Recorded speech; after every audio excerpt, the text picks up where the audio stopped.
Hi, நான் சவிதா. இன்னைக்கு லக்ஷ்மி ஹயகிரிவருடைய அருள்களும் அனுகிரகங்களும் குழந்தைங்களுக்கு, ஸ்கூலுக்கு போகிற பிள்ளைங்களுக்கு எப்படி நம்ம சொல்லி கொடுக்கலாம், அவங்களுக்கு எப்படி இது உதவி செய்யும் அப்படின்றத நம்ம பார்க்கலாம். லக்ஷ்மி ஹயகிரிவருடைய இந்த மந்திரத்தை குழந்தைங்களுக்கு சொல்லி கொடுக்கணும். ஞானாந்தமயம் தேவம் நிர்மல ஸ்படிகாக்ருதிம் ஆதாரம் சர்வ வித்யானாம் ஹைக்ரீவம் உபாஸ்மகே.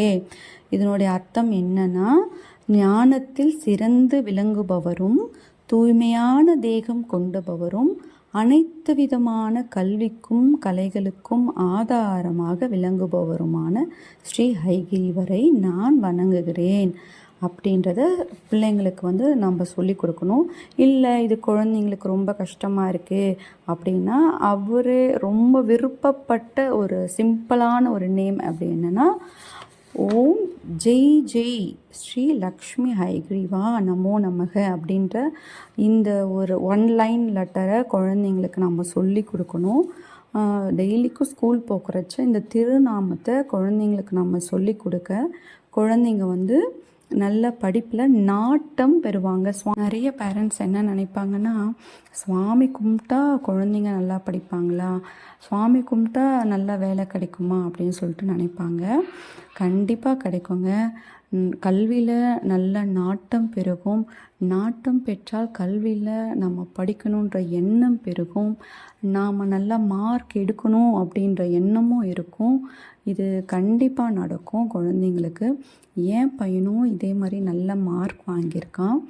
குழந்தைங்களுக்கு நாம் சொல்லி கொடுத்து செய்ய வச்சு அதனுடைய அனுகிரகங்களை நாம் உணரும்போது தான் அதனுடைய அருமை தெரியும். சுவாமி கடலூர் மாவட்டம் திருவந்திபுரம் அப்படின்ற ஊரில் குன்றின் மீது அமர்ந்து காட்சியளிக்கிறார்.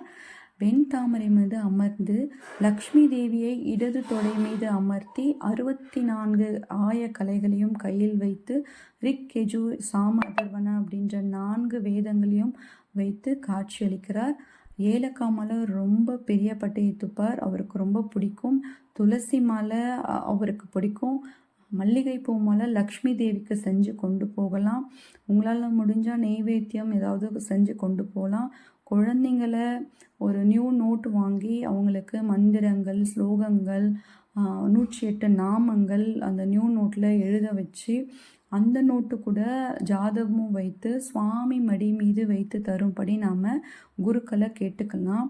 குழந்தைங்கள ஒரு இலையில் அரிசி பரப்பி 9 அகல் புது விளக்கு வச்சு அதில் நெய் ஊற்றி பிள்ளைங்களை விளக்கு போட்டுட்டு நாம் வரலாம். ரொம்ப நல்லது.